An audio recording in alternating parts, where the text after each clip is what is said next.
Yeah, today I'm going to discuss Buffalo Soldiers. The African American group, The Persuasion, Buffalo Soldier, compared to Bob Marley, reggae icon legend, Buffalo Soldier. Yeah, so Bob Marley come with, promote rebel music, I come with militant music. You know what I'm saying? So we're going to get into this breakdown. And Buffalo Soldier, when we hear it, we hear a good thing about it. Buffalo Soldier win the war for America. But the Persuasions, they came with Buffalo Soldier in 1972.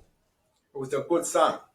But if you analyze the song, it was all about America and not mention about Africa. Just he singing and said, from the prison camp of slavery, the black man came. The black man didn't just come from the prison camp of slavery. That man came from the continent, dragged from slave ship. But they made it, the group made it how they want to make it. And that's why I didn't like that part of the song. From the prison camp of slavery, the black man came. What happened to Africa? And I didn't mention Africa in the song. So I didn't really. Good song. Talk about the regiment and Arizona, New Mexico, or whatever. Good song, but Bob Marley's song was much better. Bob Marley was also more educated on a global aspect.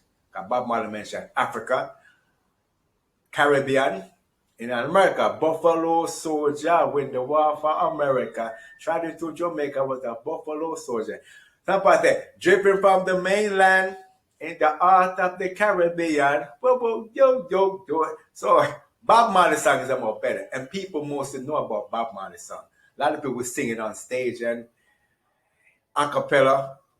I've never came across anybody on YouTube singing the Persuasion's Buffalo Soldier. It's like a song just made in this 1972 was just there. A lot of Americans say Bob Marley was not the first one to sing about Buffalo Soldier, but yet we don't hear their Buffalo Soldier across media platforms. Even when I was living in the United States, social media area come across it.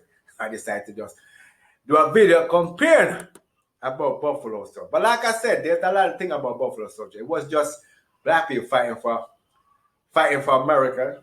They had to fight against Indians as well in some parts. And also, Indians was fighting against black as well for the white men, the colonizers. You had both of these people fighting. And it's a good thing the United States gave them but they call that word Indigenous Peoples Day in the American Indians, because the Columbus Day make it only show that Europeans came, colonized, conquer, kill, murder, as if that's something we celebrated for, as if there was no civilization here before Columbus. That's what some say. Columbus was lost at sea, and the Indians found him. He didn't come and discover. But it says that what's a good thing Joe Biden passed that. I don't know how long. I did some research on it. It was from 1970. Something they wanted the Indigenous Day built to pass. So Democrat Joe Biden passed it, which was a good thing for the Indians. They've good, So anyway, back to the Buffalo Soldier. So, like I said, Bob Marley's song was better internationally. He mentioned Africa, Caribbean. The American didn't mention anything about Africa. They just sing and say, from the prison camps of slavery, the black man came. And that's brainwashing right there. You didn't come from a prison. You was dragged miles away from another continent to the shores of America. So, we go into the Buffalo Soldier history now. All right. Yeah, so here I go in front of another computer, Buffalo Soldier, Wikipedia. He said this article is about the nickname given to African American U.S. Army personnel for the Bob Marley song. Talk about Bob Marley song. Don't mention nothing about the Persuasions. So it goes like this. Buffalo Soldiers originally were members of the 10th Cavalry Regiment of the United States Army, formed on September 21, 1866 at Fort Leavenworth, Kansas. This nickname was given to the colored cavalry, black people, by Native American tribes who fought the Indian Wars. The term eventually became a synonymous, can't pronounce that word, a synonymous, capital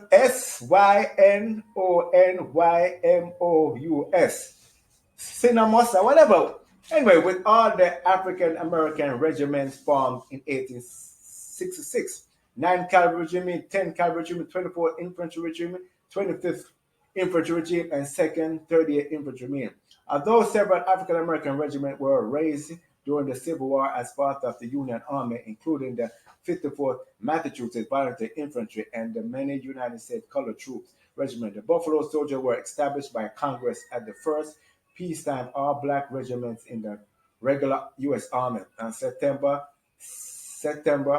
oh, September 2005. So they bring that up there. Okay, we ain't going that far. We have a Buffalo Soldier. All right, so 18th century, the actual Chinese translator being wild buffalo. That's what Indians call him, buffalo. However, writer Walter a documented account of, anyway, that's the one. All right.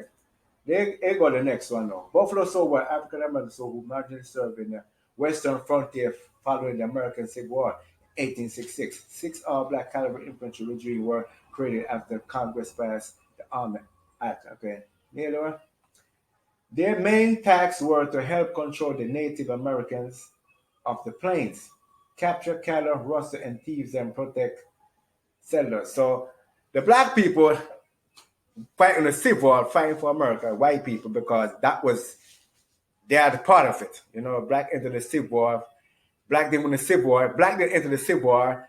I think the North wouldn't win, or the South, or the racist one would have win, or so. But there was some fraction where they had to fight against the Indians as well, because colonists, Indians was fighting against black people in some cases, not even mentioned in the Civil War, because white men had them under control. You know, colonizer, guns, they had the weapons and the tricks.